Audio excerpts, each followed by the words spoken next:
ప్రశాంతు, ఓ బాల్కొండ ప్రశాంతు, నీకు పని శాతం అయితే లేదని ప్రజలకు తెలుస్తుందని నీకు మండినట్టుంది బాగా. ఈ కరపత్రము నిన్న ఇంటింటికి పోయింది కదా, నువ్వు శాతగాని దద్దమ్మ అయినావు, మంత్రి అయినా కూడా జిల్లాకి ఏం చేస్తలేవని ఎక్స్పోజ్ చేస్తున్నామని ఎగబడుతున్నావు అందరి మీద. నీకు 1.25 సార్లు చెప్పిన, నాకు ఉన్న చిత్తశుద్ధిలా నీకు 1% లేదు బాల్కొండ ప్రజల మీద. పసుపు ఇప్పుడు నిన్న ఇలా ధర్నా పెట్టినాం, Madhav Nagar railway over bridge మీద ధర్నా పెట్టినామని నీకు మండి ఆడ నెక్స్ట్ ధర్నా మీ ఊర్లల్లో బాల్కొండ ఊర్లల్లో సొసైటీలు పైసలను అమ్ముకుంటున్నారు, ఆడ ఇంకో ధర్నా ఉంది ఆడికి పోతున్నా అని మండి ఆడ నన్ను మీ టీఆర్ఎస్లను పంపించి ఆపుదామని ప్రయత్నం చేస్తున్నావు. నన్ను కూడా ఆపలేడు, బాజాబ్తో వస్తాడికి. అయినా మళ్ళీ ఆడికి పోగానే పసుపోడు అడుగుమన్నమాట. నీకు ఎన్నిసార్లు చెప్పినా ప్రశాంత్, నీకు ఓళ్ళు చెప్పినా నీకు జాంపండుని కస్టర్డ్ యాపిల్ అంటారని కవిత చెప్పిందా, కేటీఆర్ చెప్పిండా? నీకు ఎట్లా చెప్తే అర్థమవుతుంది చెప్పు. నూతన విధానాలు వచ్చినాయి, బోర్డు డిమాండు 40 ఏళ్ళ నుంచి ఉన్నది. ఇలా నూతన విధానాలు వచ్చినాయి, స్పైస్ బోర్డు ఆఫీస్ వచ్చింది, ఆ నూతన విధానాలు బోర్డు కంటే అదనంగా తెచ్చిచ్చినాము, వాడుకోండ్రి. ఎట్లున్నదంటే నీ కథ ప్రశాంతు, ఇగో గిదున్న చూడు, ఇది కట్ చేసారు నాకు. 93లో అపెండిసైటిస్ ఆపరేషన్ అయింది నాకు. అయితే 6-7 ఇంచుల కట్టున్నది ఇక్కడ. ఇవాళ వాళ్ళకన్నా అపెండిక్స్ ఇన్ఫెక్షన్ వచ్చి అపెండిక్స్ తీసేయాలంటే ల్యాప్రోస్కోపిక్ సర్జరీ చేసి తీసేస్తారు, అసలు కోసుడు ఉండదు.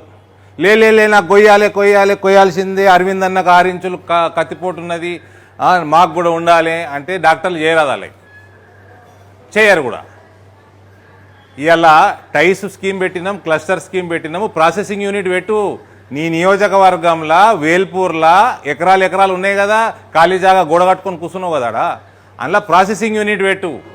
రైతులతోటి టైఅప్ చేపి ఆ ప్రాసెసింగ్ యూనిట్కి నీ రాష్ట్ర ప్రభుత్వం ఇచ్చిన దానికంటే రూపాయి ఎక్కనే ఇప్పిస్తా కానీ తక్కిప్పియా నేను. 60 నుంచి 80% సబ్సిడీలు వస్తాయి టైస్ స్కీమ్ కింద పెట్టు. నీకు స్పైస్ బోర్డు లెటర్ రాసింది మీ ప్రభుత్వానికి, రాసి 6 నెలలు అయింది, సిగ్గులేదా? రైతులను ఎందుకు మభ్య పెడుతున్నావు? 30 కోట్ల రూపాయలు శాంక్షన్ చేయించిన స్పైస్ బోర్డుకి కోవిడ్ సమయంలో. అది సరిపోదు, స్పైస్ బోర్డు ఒకటి రాగానే సరిపోదు, టర్మరిక్ బోర్డు రాగానే సరిపోదు. ఈ టైస్ క్లస్టర్ స్కీమ్ ఇవ్వాలా, ఎక్స్పోర్ట్ పెంచాలా, అవన్నిటికీ ప్రాసెసింగ్ యూనిట్లు, ప్యాకేజింగ్ యూనిట్లు రావాలా, ఎక్స్పోర్ట్ ఓరియంటెడ్ యూనిట్లు రావాలా.